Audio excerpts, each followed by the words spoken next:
Cafecito con Explain Me. Hola, racita de Explain Me, bienvenidos a este súper primer episodio de la temporada número 3. Si pensaban que no íbamos a llegar hasta aquí, llegamos bien. Esperamos hayan disfrutado mucho la temporada 2 y en esta temporada pues vamos a traer un buen de sorpresas, invitados nuevos, invitadas también, invitades, y pues esperamos que les guste y sigan aprendiendo mucho con nosotras. ¿Cómo estás, Mariana?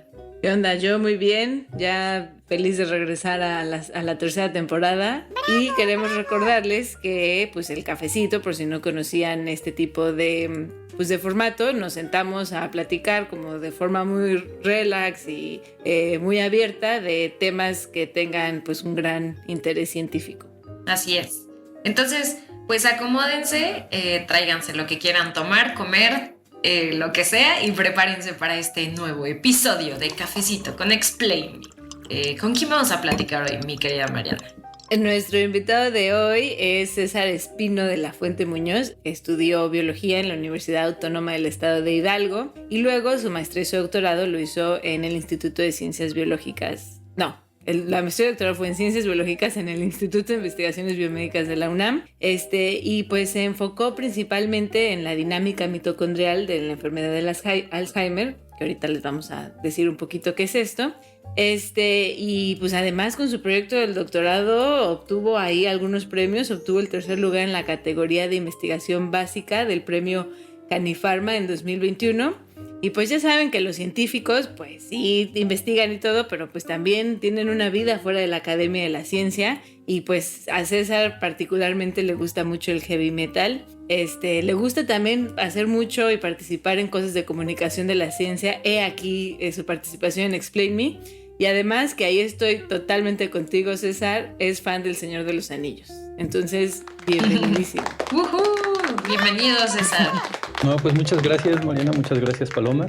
Muy contento de estar aquí. Y sí, una de las mejores cualidades que creo que tengo es el gusto por el Señor de los Anillos, y qué bueno que la comparto contigo, Mariana. Sí. Aparte de la ciencia, sí. Al final les hacemos ahí un cuestionario pesado del Señor de los Anillos, a ver qué tan fans son. Ahí sí, yo ni voy a saber qué preguntar. Sí. Muy bien, César. Oigan, y además déjenme decirles que César es un participante en Explain Me, que él nos escribió para participar, y eso nos hace muy felices a Mariana y a mí, para que vean que sí los tomamos en cuenta y sí los escuchamos, y pues nos encanta que nos escriban. Entonces anímense a participar, ya sea como César, que pues es de la comunidad científica, o como yo, que no sepan nada, pues es que escríbanos para participar y aprender juntos, y juntas, hoy va a aprender César también muchas cosas. Entonces, pues vamos a empezar. En el cafecito de hoy vamos a platicar sobre mitocondrias. ¿Qué Seguramente dijo? han escuchado esta palabra en tercera de secundaria. Yo es la última vez que probablemente escuché esta palabra. Entonces ya no sé qué onda. Obvio, Mariana, pues sí. Yo te quería preguntar, Paloma, porque creo que sí, la mitocondria es una de las cosas que todo mundo la relaciona, al menos con biología, ¿no? Entonces tú, por ejemplo, aparte tú que tienes mente creativa y eres creativa, si te dicen mitocondria, ¿qué imaginas, qué visualizas, qué piensas acerca de las mitocondrias? Pues es que solo sé que forman parte de la célula, y la verdad, hasta me acuerdo que hice mi maquetita de células con unicel y todo eso, ya saben ustedes, su plastilina y eso, pero puta, no, hijo, no, pues no, suena algo que suena complejo, suena que está medio difícil, y estoy nerviosa por eso, la neta. Entonces, pues dinos, César, por favor, ilumínanos. Vamos empezando. Dinos qué son las benditas mitocondrias. Pues mira, yo también me acuerdo que cuando la escuché por primera vez o la vi, sí fue como por ahí por la secundaria, ya tiene bastantes años, ya más en la prepa y pues sobre todo en la universidad. Pero pues mira, las mitocondrias son, y voy a hablar claro desde mi experiencia, uno de los organelos de la célula que más impacto causan o que tienen mayor importancia dentro de la célula. En la célula hay muchas estructuras que desempeñan diferentes funciones. Una de estas estructuras dentro de la célula es la mitocondria, que normalmente se lee considera como la central productora de energía de toda la célula.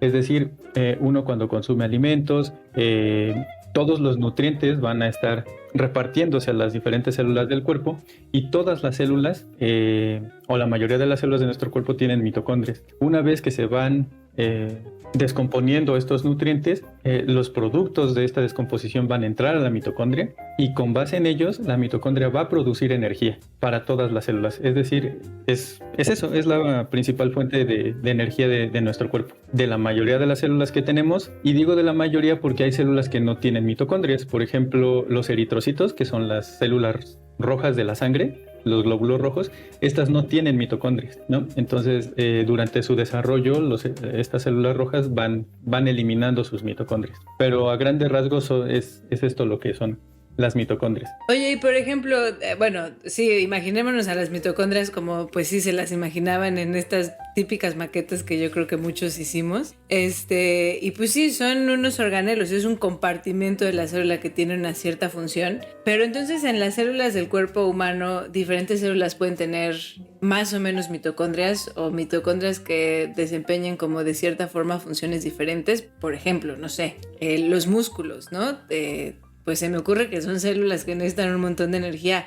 Tienen más mitocondrias que otro tipo de células. Y también, esta duda también me surge porque, igual corrígeme si estoy mal, pero por ejemplo los espermatozoides pues necesitan mucha energía para moverse porque no se la ven fácil. Y es cierto que tienen las mitocondrias en la colita y que en realidad en el cuerpo del esperma o cabeza del esperma, que no sé cómo se le llame, tienen menos. Entonces sí están alocadas en lugares como estratégicos dentro del cuerpo humano. Sí, de hecho, esa pregunta está muy interesante porque otra vez yéndonos hacia atrás, como que nos enseñan que la mitocondria es este organelo fijo, ¿no? Y que ahí está y que digamos que es muy similar en todas las células.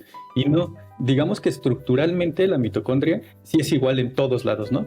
En todo el cuerpo y en todos los mamíferos, pero sí desempeñan mayor o menor función dependiendo del tejido. Es decir, los ejemplos que pusiste son muy ilustrativos. En el músculo, por ejemplo, que pues nosotros corremos o hacemos mucha actividad física, pues obviamente son células que requieren mucha demanda energética. Entonces las mitocondrias van a ser iguales que las mitocondrias, por ejemplo, del cerebro, pero su actividad es alta, porque en constante, o sea, los músculos los estamos ocupando constantemente, ¿no? O más cuando hacemos alguna actividad física, pues la capacidad mitocondrial es mayor. En el cerebro también es un sitio del cuerpo humano en donde la actividad mitocondrial es muy, muy alta por todos los procesos que se llevan a cabo, ¿no? La neurotransmisión, claro. Pues básicamente el cerebro controla todo y en todo momento la sinapsis, estas conexiones entre neuronas están requiriendo de la actividad de las mitocondrias, ¿no? Porque requieren mucha energía, mucha energía. En el caso, por ejemplo, de los espermatozoides, sí, y eso es algo muy padre, digo, es algo que apenas se está investigando, pero sí, es bien sabido que la compartimentalización de las mitocondrias en células que son muy especializadas en su forma, tienen una distribución de mitocondrias diferencial, como el esperma o las neuronas. En el caso del esperma, sí hay una mayor concentración de mitocondrias en la base de la cola, o bueno, la base del flagelo, porque es la parte motriz que requiere más energía. Y en las neuronas, que es el último ejemplo, valga la redundancia que lo ejemplifica bien, es que si tenemos una neurona donde tienes el soma por un lado, el cuerpo de la neurona, y el axón, que son prolongaciones muy, muy largas. En el caso de algunos nervios pueden ser de hasta centímetros, ¿no? De varios centímetros. Las mitocondrias se distribuyen en diferentes lados. Predominan en el soma, pero pueden trasladarse del cuerpo de la neurona y viajar por todo el axón hasta las terminales sinápticas. Y donde requiera más energía es donde va a haber más mitocondrias. Ok, el soma es como el huevito estrellado de la neurona y el Exacto, axón son exacto. las manitas, extensiones, sus brazos. las manitas.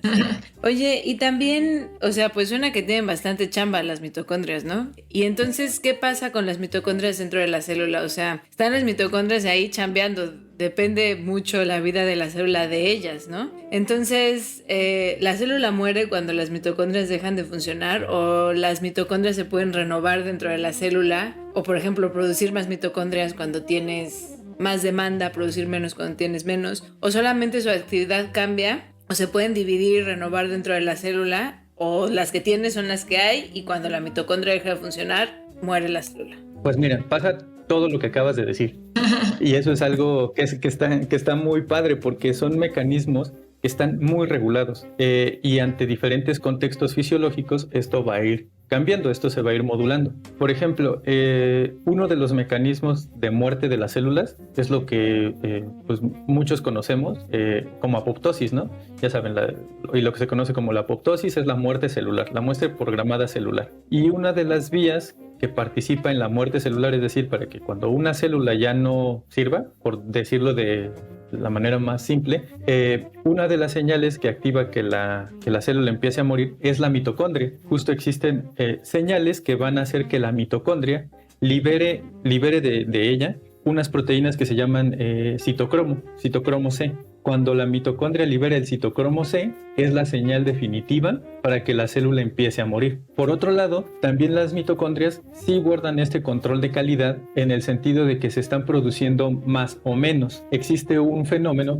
una serie de procesos que actualmente se conocen como dinámica mitocondrial, que es algo que cada vez se ha estudiado más, y la dinámica mitocondrial involucra principalmente dos procesos, que es que las mitocondrias dentro de las células se dividen y por otro lado se fusionan. Es decir, estos organelos pueden estar en constante recambio y la mitocondria A se puede fusionar con la B y esta B nueva se puede fusionar con una C, pero la C se puede dividir en D y E, ¿no? Son procesos que están pues balanceándose dependiendo de lo que experimente la célula. En el caso de las neuronas, en este transporte de mitocondrias que se lleva a cabo de la neurona, existen muchos estos procesos de división y fusión de las mitocondrias, de tal manera que estos procesos ayuden a desplazar a las mitocondrias a través de toda la célula, ¿no? Y este tipo de procesos, cuando están desregulados, se pueden asociar a diferentes enfermedades. Una de ellas, por ejemplo, es el Parkinson o el Alzheimer, donde hay mucha división de las mitocondrias, ¿no? Mucha fisión de las mitocondrias, que a final de cuentas, cuando un proceso es muy excesivo, es dañino. En este caso, las mitocondrias, cuando están tan fusionadas, tan divididas, se fragmentan. Entonces, tanta división hace que las mitocondrias se descacharren, ¿no? Y ya no sean funcionales, promoviendo la muerte de las neuronas. Que en el caso del sistema nervioso central, pues que se te muere una neurona, como son células que no pueden nacer de manera tan... Que no pueden regenerarse, ¿no? Regenerarse, pues ya le diste al traste, ¿no? Entonces, a ver, nada más en resumen, para ver si entendí y a ver si ustedes que nos están escuchando bien, entendieron. La dinámica mitocondrial, entonces dices que se refiere a dividir, o sea, digo en términos generales, dividir y fusionar, cuando se dividen y se fusionan las mitocondrias. Ajá, digamos, en resumen, de eso va. Sí, exacto. Okay. Y eso va a favorecer algunos procesos dentro de la célula. Pero también perjudica a otros, como lo que nos estás diciendo ahorita. Cuando esto se lleva al límite. Se lleva hacia un extremo, exacto. Ok.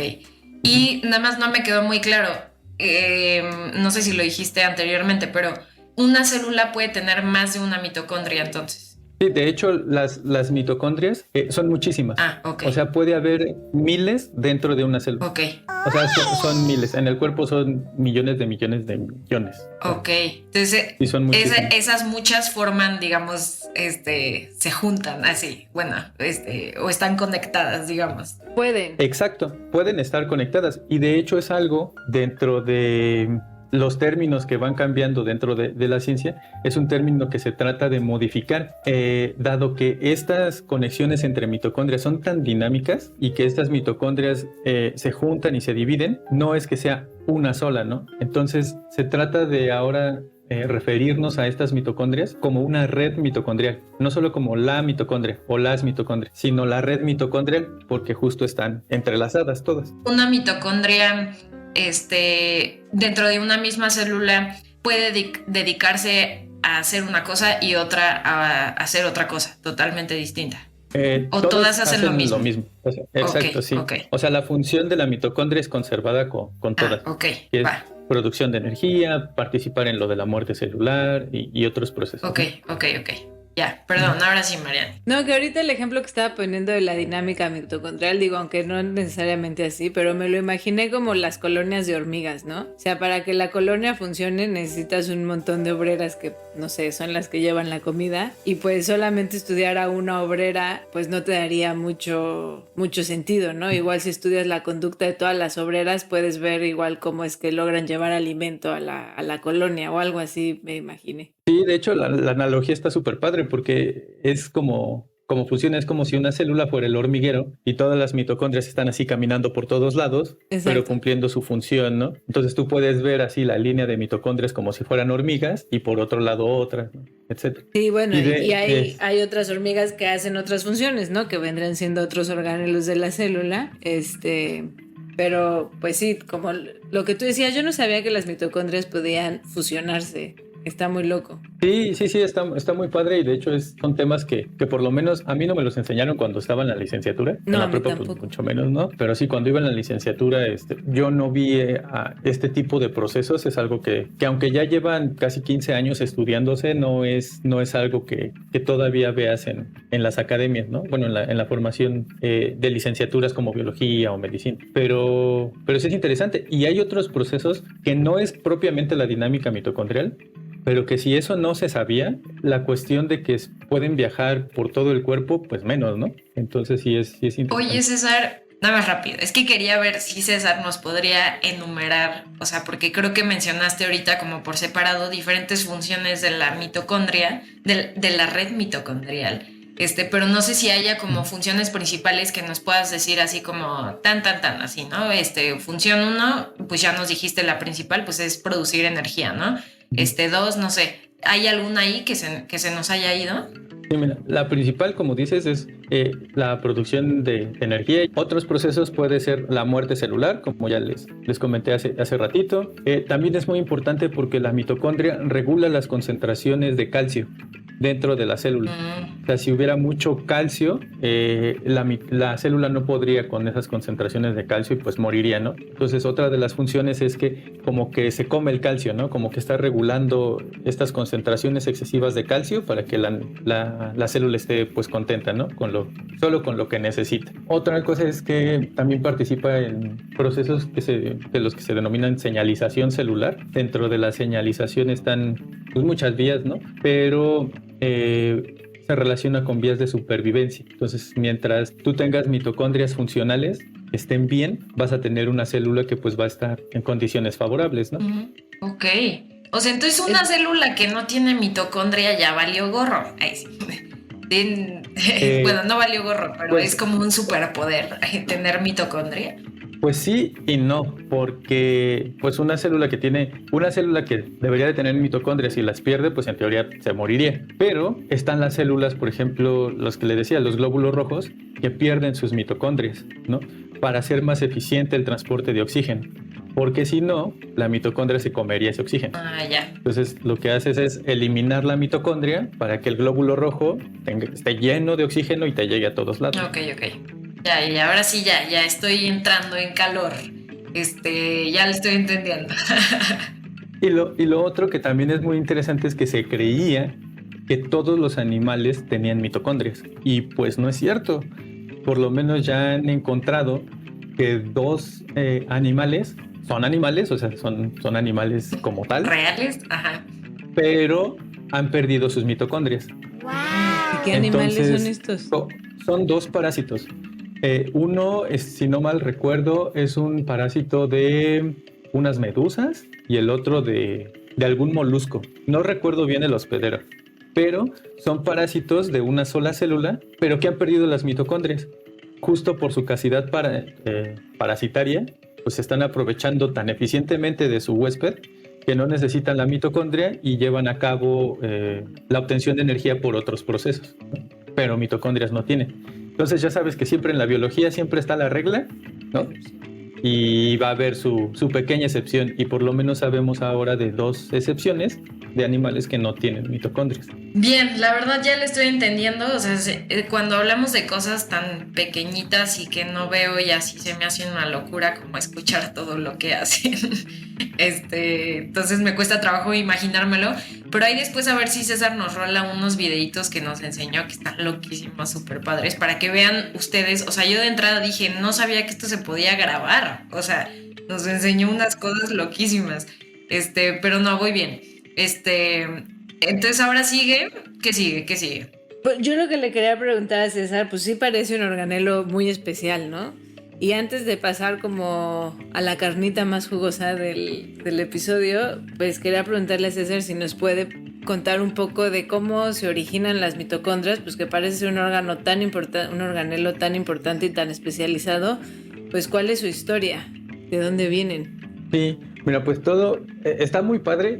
No soy especialista en ese tema, pero pues está padre, creo que sí les puedo dar un panorama general. Todo comienza hace 4.000 millones de años, donde solamente la vida era unicelular y básicamente eran bacterias, ¿no? Bacterias y arqueas. En ese momento, cuando tienes todo un mundo lleno de bacterias, algunas de ellas empiezan a producir oxígeno, es decir, en un principio la atmósfera no era como la conocíamos, ¿no? La atmósfera ha ido cambiando a través del tiempo, y uno de estos grandes cambios en la atmósfera fue cuando las bacterias, algunas cianobacterias, como consecuencia de su metabolismo, empezaron a producir oxígeno. Y fue tanto el oxígeno que se produjo que llenaron de oxígeno el planeta. Una vez que ya llenaron de oxígeno el planeta, pues no todas las formas de vida podrían adaptarse a esta condición de oxígeno, porque si lo vemos, digamos, un poco químicamente, el oxígeno es tóxico. Entonces, las células tuvieron que aprender durante millones de años estrategias que les permitieran detoxificar el oxígeno. Una de ellas fue que ciertas bacterias tenían esta capacidad. Entonces, hubo lo que se conoce como uno de los grandes eventos evolutivos de la historia del planeta, que fue la endosimbiosis seriada. Muchas de estas bacterias se comieron a otras que tenían esta capacidad de detoxificar el oxígeno, y formaron una sola célula. Es decir, una arquea se comió a una bacteria y al paso de millones de años se fue adaptando esta simbiosis, es decir, esta relación cooperativa en donde la célula más grande le proporcionaba un ambiente ideal a la pequeña, y esta bacteria pequeña le proporcionaba la energía necesaria. Entonces tenías una relación mutua, una simbiosis, de hecho es de las simbiosis más exitosas que se conocen, y a partir de ahí las células comenzaron a vivir en una atmósfera que era rica en oxígeno, y pues básicamente se diversificó la vida. El hecho de que estas células se convirtieran en mitocondria se considera como uno de los eventos evolutivos que permitieron que la vida se diversificara, y de ser puras bacterias empezaron a surgir organismos pluricelulares, y de ahí a lo que conocemos hoy en día, ¿no? Todo lo que tenemos, y de ahí para el real. Exactamente. Todo empezó por una célula que se comió otra célula, y pues supongo, no sé, pero eso me hace pensar que pues eso es una buena explicación de, por ejemplo, por qué son tan dinámicas y así, ¿no? O sea, como que era un poco autónoma dentro de la célula que se la comió. Bueno, así me la imagino. Sí. De hecho, hay personas que ya llevan muchos años estudiando estos procesos, que justo dicen que una de las características de por qué las mitocondrias son tan dinámicas de la célula es que conservan características de su vida libre, que eran como la fisión, la división de las bacterias en este caso, y que pues se conservan todavía aún con nosotros.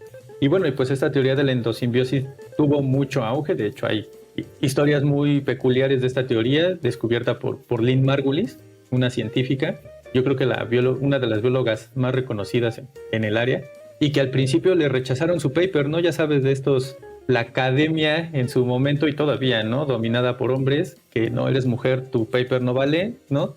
Y así fue durante mucho tiempo. Le rechazaron su paper muchas veces. Lo logró publicar en una revista de mediano impacto, y pues la verdad es que es un paper que revolucionó la visión de la biología como la conocemos. Qué interesante, qué bonita historia. Me gusta. ¿Cómo ves el origen de la mitocondria, Paloma? ¿Sí te lo imaginas? Pues en mi cabeza me imagino un mundo así, o sea, tipo alienígena. Es como si vieras todo el mar lleno de microbios. O sea, era el mar con microbios, básicamente. Ok. Pero pues que no se ven, ¿no? Bueno, si estuviéramos si nos teletransportáramos a esa época, no veríamos nada. No, no lo verías. Y los investigadores que descubrieron esto, digo, también está padre porque son de estos datos curiosos.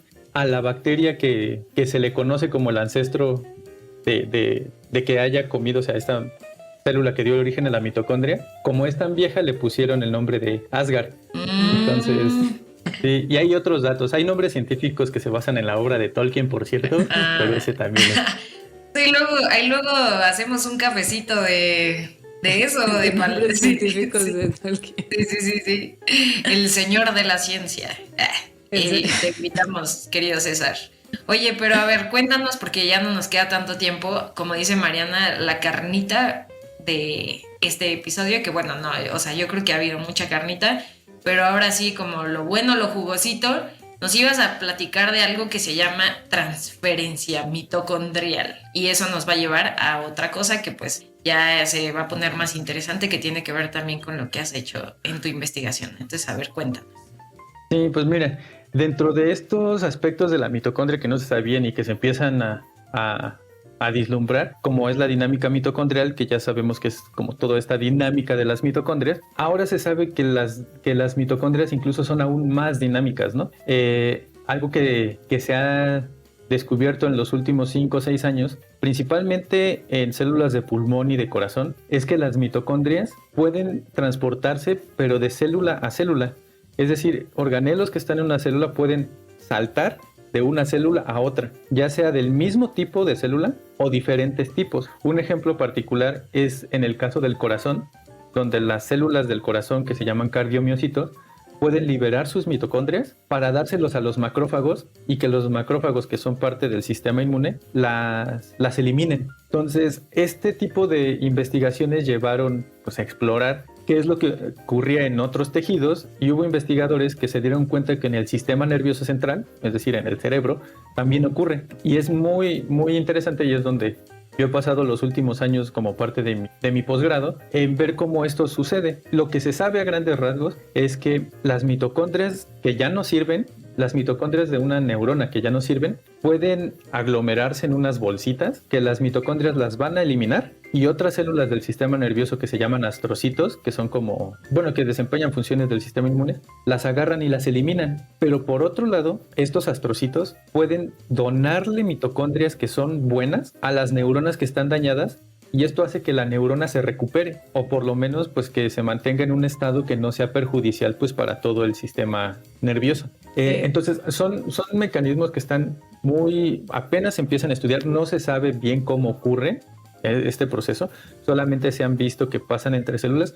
Nosotros en el laboratorio hemos visto cómo si tú en un cultivo de neuronas, un cultivo celular de neuronas, les pones mitocondrias, hemos visto y hemos podido grabar cómo las neuronas las agarran y se meten a las células y empiezan a viajar por toda la célula. Entonces son procesos que al parecer pueden favorecer la recuperación de células que están dañadas. Y esto ha dado pie a que se implementen estrategias en las que se trasplanten mitocondrias para recuperar en algunas patologías, ¿no? O bueno, algunos aspectos de patologías muy particulares. Pero entonces, ¿han visto que esta transferencia mitocondrial sucede más en tejidos dañados o en qué tejidos, o no se sabe? Sí, o sea, en teoría, digo, se saben de esos 3 tejidos. De corazón, pulmón corazón, pulmón y cerebro. Se sabe que ocurre de manera natural. O sea, que puede haber este pase de mitocondrias en todo momento. Pero se favorece cuando un tejido está dañado o cuando una célula está dañada. Es decir, la célula que está dañada manda señales de pásenme más mitocondrias, ¿no? Pásenme más mitocondrias para poder subsistir. Entonces, esa condición dañada permite que entren más mitocondrias para tratar de recuperar, de restaurar el daño. Sí, porque ya vimos que son muy importantes. Oye, y a grandes rasgos, digo, sin meternos como en rutas bioquímicas o así, pero ¿qué es lo que hace que una mitocondria no sirva? Porque dices que luego puede pasar que hay mitocondrias malas, que las células las avientan para afuera para que se los coma el sistema inmune. Entonces, ¿qué es una mitocondria mala? Una que, no sé, que no esté regulada, que ya no esté produciendo energía, o que, ¿qué te hace ser una mala mitocondria? Metodológicamente, como lo puedes evaluar, es que ya no produzca energía, ¿no? Es decir, o que produzca menos energía. Es la manera más simple de verlo, o que produzca menos energía que en comparación con otra, ¿no?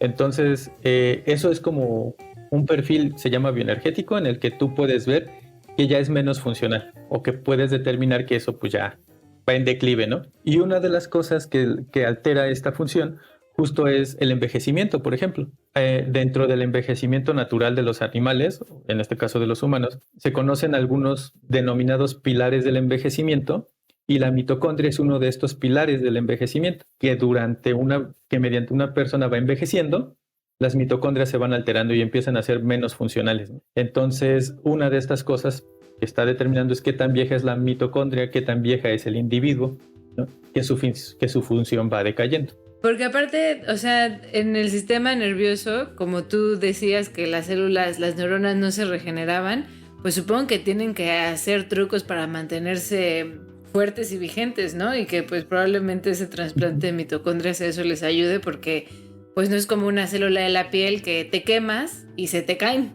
Y dicen, bueno, no hay problema, ahorita hacemos otra capa de piel, vamos a tirar esta que ya se quemó. Pero pues el cerebro no puede hacer lo mismo, entonces pues no sé si eso tenga que ver, digo, no sé, me lo estoy imaginando, que eso puede ayudarle a las células a decir, bueno, no me puedo reproducir si ya no sirvo, tengo que hacer todo lo posible para seguir siendo funcional, porque pues si no... Sí, de hecho son como estrategias que se piensa que la célula requiere para antes de morirse, ¿no? O sea, estar buscando estrategias, y ya si de plano eso tampoco sirve, pues ya te mueres, ¿no? O sea, sí. Bueno, la célula se muere, no hay más. Pero sí son estrategias, y en el sistema nervioso, como dices, pues es importante y es interesante, porque aunque en modelos animales se conoce que sí existe el nacimiento de nuevas neuronas en el cerebro, hay datos todavía que no son concluyentes de la producción de nuevas neuronas en humanos, que sí se sabe que en humanos, en la niñez, sí hay producción de nuevas neuronas y que disminuye conforme se envejece, pero hay datos que todavía no están como concluyentes. Ok. Oye, César, sí, está súper interesante. ¿Y qué onda con el trasplante mitocondrial? Porque eso a mí me suena ya del futuro. Sí, o sea, suena muy locochón, o sea, así que te digan, ay, sí, me hice un trasplante mitocondrial. Un trasplante mitocondrial. ¿Cómo funciona? ¿Qué es eso? Porque además nos dijiste, justo hablando de estrategias, que pues se usa como estrategia terapéutica. Entonces, a ver, cuéntanos qué onda con eso. Sí, pues mira, como dices, suena algo como futurista, pero como ya está aquí. Suelen parecer, pero en memes, el futuro es hoy, claro. ¿no? El futuro nos alcanzó. Y justo es eso, como ya se sabe que las mitocondrias se pueden mover entre células, pues muchos investigadores alrededor del mundo han tratado de ocupar esta propiedad que tienen las células para ver si las mitocondrias se pueden trasplantar, ¿no? Es decir, si naturalmente ocurren estos procesos para que las células se recuperen, ¿por qué no nosotros aprovechar esto para aislar mitocondrias y ponerlas en sitios donde se requiere que haya una recuperación del tejido? Entonces eso es lo que se ha hecho durante mucho tiempo, y pues ya hay resultados prometedores. Por ejemplo, en muchos animales experimentales que tienen problemas del corazón, se les extrae un pedacito de músculo de alguna pata. De ese pedacito de músculo, que no es para nada invasivo, se extraen las mitocondrias y se les inyectan a los corazones después de un procedimiento un procedimiento quirúrgico para evaluar la actividad cardíaca, ¿no? Y cuando se las inyectan, ven que la recuperación del corazón es mucho mayor. Entonces, este tipo de estudios llevó a que por lo menos haya un estudio piloto en niños que tenían problemas de función cardíaca. Si no mal recuerdo, fue en el hospital de Boston, donde a partir de un pedacito de su músculo del pecho, creo que fue 1 o 2 centímetros de músculo que extrajeron, lo maceran, digamos que lo licúan, extraen sus mitocondrias, y esas mitocondrias se las ponen en el corazón, o se las pusieron en el corazón, y vieron que después de ciertos días esta administración mitocondrial, este trasplante de mitocondrias, les ayudó muchísimo en su corazón, en su recuperación. ¿Y de qué manera? Mejorando la función mecánica del corazón. Entonces son como los datos duros que se tienen ahorita del trasplante, y eso ha llevado a que muchos grupos lo hagan. Nosotros en el laboratorio de la doctora Clorinda Arias, en Biomédicas, estamos abordando esta posible estrategia terapéutica, y lo que hacemos es que lo evaluamos, pero bajo un modelo de la enfermedad de Alzheimer. En este modelo nosotros tenemos un ratoncito transgénico que a grandes rasgos tiene mutaciones humanas que recapitulan la enfermedad, ¿no? En el ratón. El ratón tiene pérdida de memoria, el ratón deja de aprender de manera eficiente y tiene las proteínas que aparecen en el Alzheimer. Entonces lo que nosotros buscamos es extraer sus mitocondrias, ponérselas en el cerebro, en una región que está afectada en el Alzheimer, que se llama hipocampo, y ver si esta administración de mitocondrias puede mejorar la pérdida de la memoria, ¿no? Y el comportamiento de los animales. Está cañón, o sea, yo no, para empezar no me imaginaba que las mitocondrias fueran, digo, sí sabía que pues, eran muy superestrellas, pero no sabía que fueran tanto, no sabía que existía la dinámica mitocondrial, no sabía que existía que entre las células se puedan pasar mitocondrias, y o sea, esto de trasplante mitocondrial, o sea, está loquísimo. Yo les decía que yo ya me imagino en pocos años así cremas para las arrugas con mitocondrias, ya para regenerar, o no sé, pues sí, terapias para mitocondrias. Ajá, un shampoo con mitocondrias para que crezca más el cabello, o pues no sé, estrategias. Yo les decía que algunos ciclistas se inyectan glóbulos rojos para estar mejor oxigenados. ¿Qué tal que te inyectas mitocondrias para tener más energía? Digo, no sé. Sí, para que tus piernas aguanten más. Para las varices, no sé. Pero... Sí, no sé, podría ser, no sé, o sea, está loquísimo pensar. Bueno, y obviamente, como estrategias terapéuticas para enfermedades importantes, aparte de las arrugas Sí, claro, eso es lo de menos ya. Sí, aparte de la vanidad. Aparte de la vanidad, pero pues las aplicaciones, o sea, porque aparte esto es un campo que verdaderamente está empezando, ¿no? Entonces, o sea, no sabemos los alcances que puede llegar a tener el trasplante de mitocondrias, y me parece súper emocionante, súper interesante. Sí. Y wow. De hecho, o sea, sí, no es porque yo lo haga, pero sí, salvo que tiene, como todo lo que va empezando, pues tiene sus matices, ¿no? O sea, suena prometedor, pero sí hay que tener claro que son estrategias que apenas van avanzando, y que pues no es que ahorita cualquier hospital, ¿no?, agarre y diga, sí, vamos a agarrar a 5 tipos, 6 tipos, vamos a ponerle mitocondrias. No, o sea, está en fase experimental. Uno de los contras es el tiempo que duran las mitocondrias fuera de una célula, o sea, duran 2 o 3 horas, y en ese periodo es cuando tendrías que administrarlas, ¿no? Entonces ahora, si pensamos que lo quieres para un problema, un trastorno del sistema nervioso central, del cerebro, pues ¿cómo llegan al cerebro, no? Entonces eso sería muy invasivo, el tiempo que viven las mitocondrias fuera. Entonces ahorita apenas se está ideando este tipo de estrategias de administración, que pues pueden ser diversas. Puede ser en ratones, por ejemplo, se ha administrado directamente en el órgano, pero pues es más fácil, ¿no?, en un ratoncito. Se ha probado la administración por medio de las venas, que pues no es nada invasivo. Y de hecho, hace poco salió un estudio que está muy, muy interesante, porque abre una puerta grande en este tema, porque las mitocondrias las ponen en una solución, como un tipo spray, y se las ponen a los ratones en la nariz, es decir, es intranasal. Entonces, con esta técnica, administrado por la nariz, las mitocondrias pueden llegar al cerebro. De hecho, ya se hace muchas cosas así. Por ejemplo, hay insulina que se administra por vía intranasal, y pues llega al cerebro y llega bien y todo. Entonces, apenas están viendo esas estrategias, pero que con el paso de los años esperemos tener una, y que sí funcione, que aseguremos que llegan las mitocondrias al sitio que queremos, y que tengan el beneficio, porque también no, o sea, es estar consciente de que pues parece prometedor, pero a la hora de la hora, ¿qué tal si no? Y pues no le vas a estar causando mayor mal que bien a la persona, sí, ¿no? Claro. Sí, falta, pero bueno, es emocionante estar ahí, y esperamos que pues vengas mientras está este proceso. Ya la próxima vez que vengas digas, ¿qué onda? Ya me hice mi trasplante mitocondrial. Ahí sí. Aquí, pónganmelo en la vena, sí, por favor. sí, nos ofrezcas ahí una inyección de mitocondrias. Qué padre, César. Pues no sé ustedes cómo les quedó el ojo, pero esto está súper interesante. A que ni sabían que existía esto, en Explain Me les traemos siempre exclusivas de todo. Y pues muchas gracias, César, por pues animarte a participar y compartirnos esto que la verdad pues no sabíamos que existía. Muchas gracias. No, pues a ustedes por el espacio. La verdad es que Explain Me es un muy buen sitio de divulgación de la ciencia. Todo ameno, todo tranquilo, muy interesante. Muchas gracias. Sí, muchísimas gracias por venir porque, o sea, de verdad no saben lo que nos gusta y nos sirve que nos escriban, porque si César no nos hubiera escrito, seguramente nos hubiera sido muy difícil encontrar a alguien que hiciera una investigación como él y que pues nos viniera a contar este tema que está verdaderamente pues muy, muy padre, muy impresionante, muy emocionante.